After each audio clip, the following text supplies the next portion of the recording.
Correspondent for the Australian newspaper, Adam Crichton, joins us. Adam, excuse me, thanks so much for your time. We are watching inflationary pressures in the United States like a hawk here in Australia. So what is life like there? It's got a lot more expensive, and the Federal Reserve is really having to put its toughest measures in place really since the 1980s.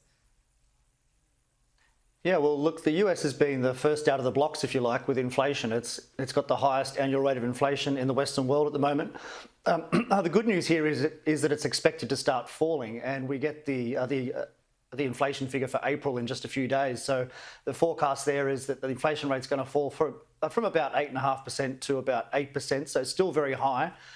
Is it expensive? Yes, it is expensive. I mean, just on a personal level, I've noticed things increase. My own haircut has gone up 25% just recently since I arrived. So that's a service too. It's not it's like not related to the price of oil or to the price of food. So it's just an example of the fact that services are actually going up as well. So it's not just related to the war. It's not just related to the price of oil. It's a monetary phenomenon. The growth of money is out of control, etc.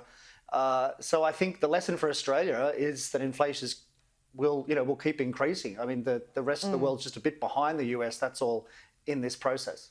Australia looks like it's a bit behind the rest of the world as well, moving slow on interest rates. The RBA has been criticised for flagging that interest rates wouldn't rise until 2024. Obviously, people made investments essentially on that promise, and we only get this inflation data every quarter. I mean, from where you sit, it seems a little backwards, doesn't it? Yeah, look, I mean, back in the old days, I used to work at the Reserve Bank, and certainly the economists at the bank had always been very frustrated that Australia only had an inflation reading every 3 months. That's very unusual in the Western world. And certainly now, yes, they would certainly like to have a monthly reading because it's so critical right now. But I think the bigger point for central banks around the world, including Australia's, is it's going to be a very difficult few years. I mean, they're facing high inflation, which is far ahead of their targets, both in the US and Australia. But personally, I think they're not going to have the guts to lift rates because, as we are already seeing in the US very starkly, that even small increases in interest rates are going to see these large falls in the stock market, potentially large falls in house prices. And that's when you're at interest rates of 1 and 1.5%, which is nowhere near the levels of 8 or 9% interest rates that most economic models would say you need to get inflation back down again. So it's going to be a really hard 2 years. So the debate here, as you know, Adam, has been about wages. Labor has been talking about this for the better part of a decade and really honing in on that in the last 3 years. It's, central to their re-election strategy. We just had Anthony Albanese. He's kind of wedged between, wanting to make this something that a Labor government can deliver, but knowing full well that the Fair Work Commission sets a minimum wage rate. So the unions want that to be 5.5% increase. Anthony Albanese has just said that he would support and welcome a 5.1% increase. As an economist, explain what inflationary pressures that would bring in and of itself. Yeah.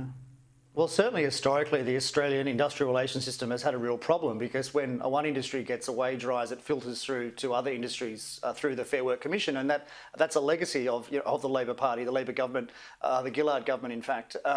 So I think personally, the federal government should be staying out of these kind of wage issues and leave it as much as possible to individual businesses. There's always a risk of a wage price inflation spiral. Where you lift wages and then that pushes up prices and then it feeds back through through each of the variables, which is what happened in the 70s and 80s to devastating effect. Right. So a wage increase on inflation might have inflationary pressures on interest rates. Like, how would the RBA look at that? Yeah, because it increases demand. Yeah, it increases demand. Yeah, that's exactly right. But I mean, the bigger question for governments is, I mean, the best thing they can do to increase wages is to cut income tax. That's the best way that they can increase people's take-home pay is just to cut income tax. But you're not seeing much of that on either side of politics in Australia. No, not at all. Adam, fascinating to talk to you as always. We'll speak to you about Thanks, Laura. Donald Trump and him being kingmaker in the lead up to the midterms as well. We'll see you soon.